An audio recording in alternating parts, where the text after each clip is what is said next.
What are gentle or soft accommodations? Hi, I'm Brett, the Audi Boss, and on this channel we talk about ADHD and autism in the workplace. My name's Brett. I'm an autistic manager with ADHD, and I have over 10 years of leadership training and experience. This is a question that comes up pretty regularly, and this is a topic that I talk about within other videos, but I thought that based on some recent comments, it was time to give this topic its own. What if you're not comfortable formally asking for accommodations at work? What if you're too nervous to share or confide, that you need accommodations or that you have a diagnosis? Everybody's situation is going to be vastly different around where they feel they can or can't talk about their autism or ADHD in the workplace. Now, if you're in the United States, it is certainly covered under the Americans with Disability Act. You are protected as an employee, but even that doesn't always give people the comfort that they need, because there's still the random possibility and the chance that there could be a problem in the workplace, as evident by a lot of the comments on my videos and even by stories that I hear from people every day. What is a way that you can do two things? Ask for an accommodation without asking for an accommodation, or how can you test the waters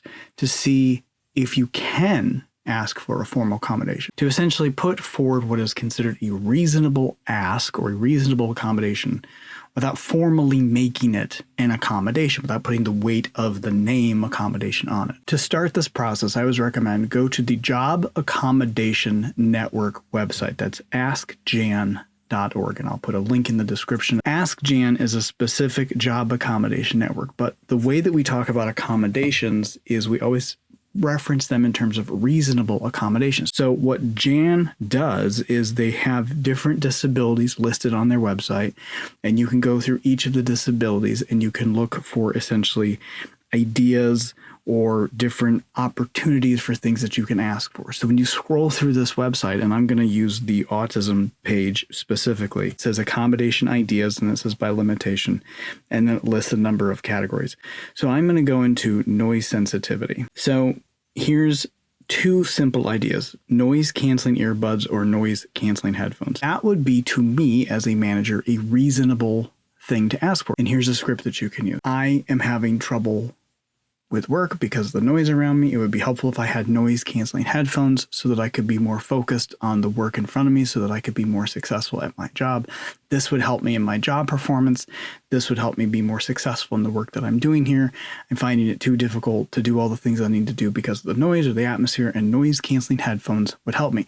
Can I either bring noise canceling headphones to work? Can I use noise canceling headphones on my job? Or can I request that the business purchase me noise canceling headphones that any reasonable manager would be willing to entertain or to work out a way for you?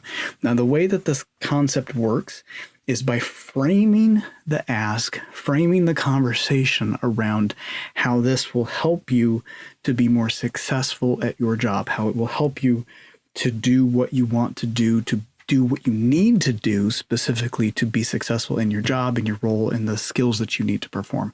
That's how you want to frame this.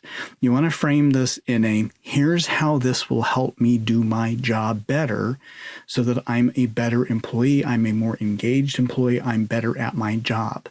Now, they don't need to know in this scenario, because we're not formally asking for accommodation, certainly your choice, but my recommendation in this scenario is you don't necessarily need to get into too much of the details. Now, if this small ask doesn't go very well and the conversation becomes a little bit more difficult or a little bit more tense, then that's a sign that shows you that it could potentially be more difficult to ask for a more reasonable accommodation, in which case you know immediately that you would either need to have a formal diagnosis or you would need to go to HR to make that formal request. And if you do go to HR and you do make that formal request, there's going to be more paperwork involved. There's going to be more of a process involved, and just know that that's a whole different scenario.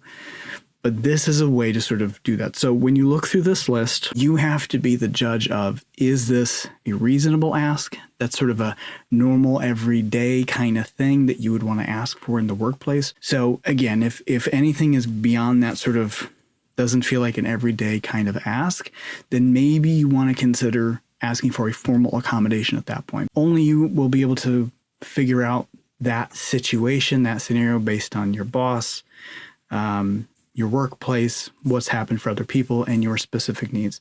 The goal here is to get your needs met through either not asking for a formal accommodation, but still asking for the thing that you need, or asking for that formal accommodation. Now, again, most managers are going to be pretty reasonable. The majority of managers are going to be pretty reasonable.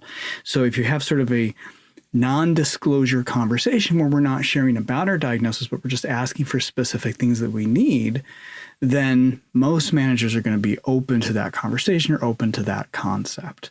Now, if you've already been on a performance plan, or you've been in trouble, or you've had other things, you may want to escalate to getting the formal accommodation request process, because that could open other doors. So those are unique situations that would be separate from this, and I can't technically advise on that because that's going to be unique to your specific situation. But think about it like this. But definitely, if you feel you need the formal accommodation, then certainly go seek out that formal accommodation.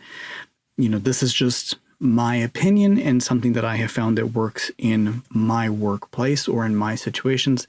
So this is unique to me and my perspective. I can't formally advise or tell you specifically one way or the other. This is just one thing, and I'm not a medical professional, so I can't advise on that front either. This video came from somebody in my comments, so if you have a question or an idea for a video that you'd like to know more information about, you can let me know in the comments of the videos, or you can visit my Substack, where I'm inviting more people to sign up for my Substack, where I'm trying to grow that a little bit more, where I'm doing more of a newsletter, regular writing, and more videos there as well.